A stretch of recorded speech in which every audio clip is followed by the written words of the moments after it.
সুপ্রিয় শিক্ষার্থী, দেখো আজকে আমরা 13 নম্বর পৃষ্ঠা সমাধান করব। দেখো 13 নম্বর পৃষ্ঠায় কি দেওয়া রয়েছে, পরিকল্পিত আয় ব্যয়ের সঙ্গে প্রকৃত আয় ব্যয়ের তুলনা। দেখো এই ছকটা তোমাকে পূরণ করতে হবে, ঠিক আছে?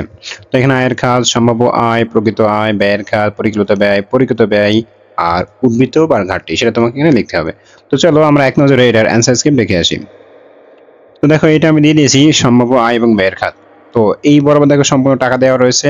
এটা হলো প্রকৃত যে টাকা, মানে এটা আমি ধারণা করছি, যে এরকম টাকা হতে পারে, আমার আয় হতে পারে। আয়টা হলো এক্স্যাক্টলি আমার হয়েছে সেটা। ঠিক একইভাবে ব্যয়ের খাতে আমি ধারণা করছি এরকম টাকা আমার ব্যয় হতে পারে, আর এক্স্যাক্টলি ব্যয় হয়েছে আমার এই টাকা।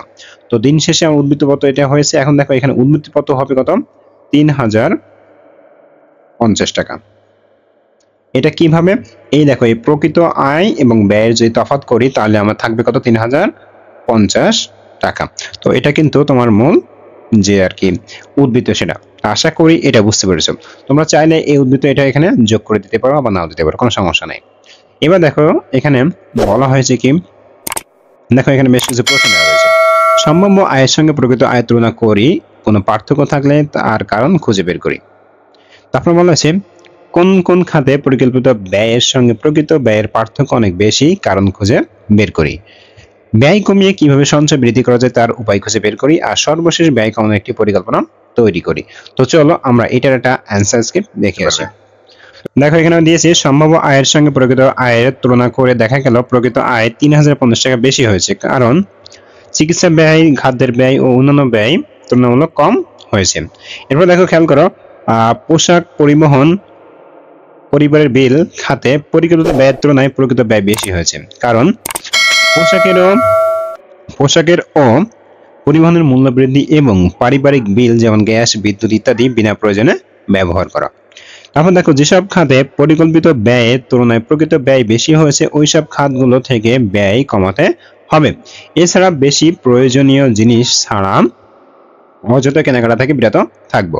এবার দেখো ব্যয় কমানোর জন্য আমার পরিকল্পনা নিচে দেওয়া হলো। প্রথম কথা হলো স্কুল কাছ থেকে কাছে হওয়ায় রিক্সার পরিবর্তে হেঁটে স্কুলে যাওয়া, অযথা বৈদ্যুতিক উপকরণ চালিয়ে রাখবো না, রান্নার পর চুলা জ্বালিয়ে রাখবো না, অপ্রয়োজনে মোবাইল ফোন ইন্টারনেট ব্যবহার করবো না, অপ্রয়োজনে পানির কল ছেড়ে রাখবো না।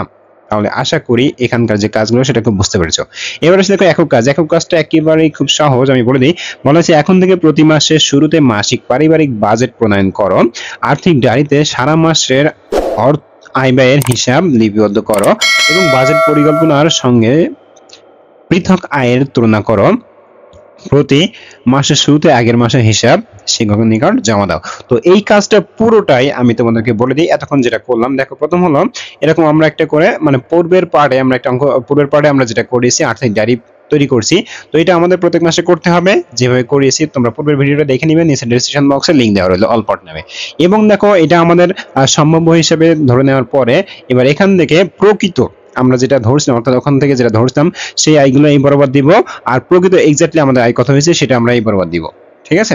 ঠিক একইভাবে আমাদের ব্যয়ের খাতগুলো এটা ঠিক প্রকৃত আমাদের যে আশানুরূপ যে ব্যয়টা ছিল সেটা আমরা এখানে দিব, আর এক্স্যাক্টলি ব্যয় যেটা হয়েছে সেটা আমরা এখানে দিব। পরে এই যে প্রকৃত ব্যয় আর এই যে প্রকৃত আয় আর প্রকৃত ব্যয়, দেখো এই প্রকৃত আয় খেয়াল করো,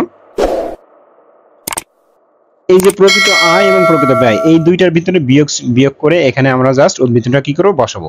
যদি আমাদের দুইটার ভিতরে বিয়োগ করার পরে যেভাবে আসবে বিয়োগ চিহ্ন এখানে আসলে বিয়োগ চিহ্ন দিয়ে বসাবো, বিয়োগ চিহ্ন ছাড়া আসলে বিয়োগ চিহ্ন ছাড়াই বসিয়ে দিব।